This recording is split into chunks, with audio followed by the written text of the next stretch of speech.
warahmatullahi wabarakatuh. Saya Risma Ulianisi, kelas 12 kelas 3 akan menjelaskan tentang persamaan dan dasar akuntansi beserta contohnya.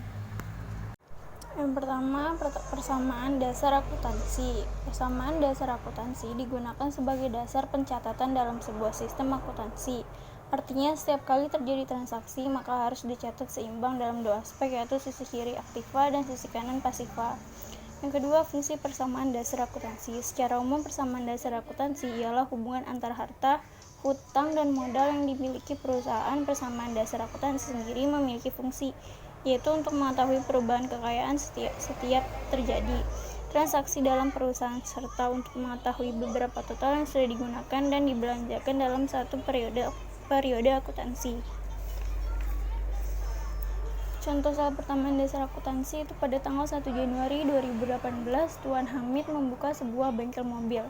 Adapun transaksi yang terjadi selama bulan Januari 2018 adalah sebagai berikut.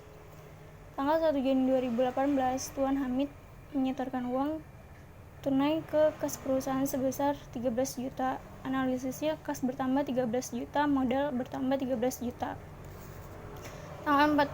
Tanggal 4 Januari 2018, peralatan servis dibeli secara tunai sebesar 5.500.000 dan perlengkapan bengkel sebesar 1.500.000. Analisisnya seperti peralatan bertambah 5.500.000, perlengkapan bertambah 1.500.000, kas berkurang 7 juta.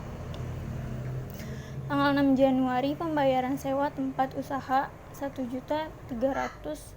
Analisis transaksinya, kas berkurang 1.300.000, modal berkurang 1.300.000. Tanggal 9 Januari diterima secara tunai jasa servis sebesar 1.200.000. Analisisnya, kas bertambah 1.200.000, modal bertambah 1.200.000. 11 Januari 2018 dibeli dari PT Oto peralatan servis 2 juta. Sebesar 1 juta dibayar secara tunai dan sisanya secara kredit. Analisis transaksinya, kas berkurang 1 juta, peralatannya bertambah 2 juta, utangnya bertambah 1 juta. Tanggal 13 Januari 2018 telah diselesaikan servis kendaraan para langganan kredit besar sebesar 3.500.000 dan pembayaran akan diterima kemudian. Analisisnya, piutang bertambah 3.500.000, modal bertambah 3.500.000. Tanggal 16 Januari 2018 dilakukan pembayaran hutang usaha kepada PT Oto sebesar 500.000. Analisisnya, kas berkurang 500, utang berkurang 500. Tanggal 19, Tuan Hamid melakukan pengambilan uang tunai sebesar 600.000 untuk keperluan pribadi.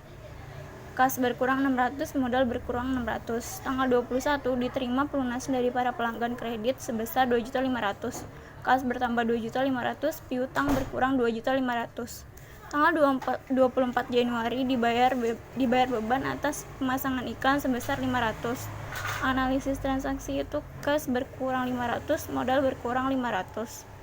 Tanggal 26 Januari diterima jasa komisi atas penjualan sebuah mobil 200.000. Analisis transaksi, kas bertambah 200, modal bertambah 200. Tanggal 29 dibayar gaji karyawan untuk bulan ini 1 juta. Analisisnya, kas berkurang 1 juta, modal berkurang 1 juta. 31 Januari 2018, persediaan perlengkapan yang tersedia sebesar 500.000.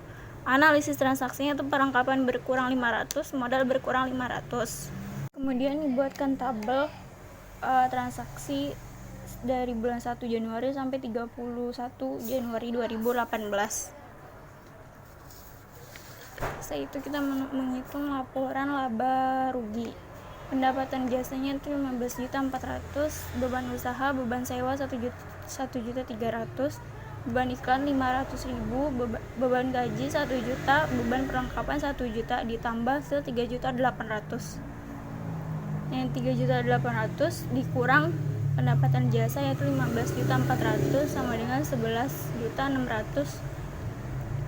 Laba bersihnya 11.600.000. Laporan perubahan ekuitas yaitu modal awalnya 13 juta. Laba bersihnya 11.600.000 ditambah hasil 24.600. Prifnya 600.000, berarti 24.600.000 dikurang prif 600.000 hasil 24.000. Laporan perubahan modal. Aktiva lancar itu kasnya 5 juta, perlengkapannya 500, ditambah hasilnya jadi 5.500.000 aktiva tetap.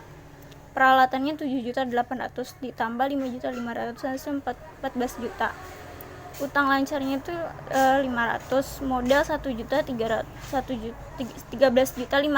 ditambah hasil jadi 14 juta.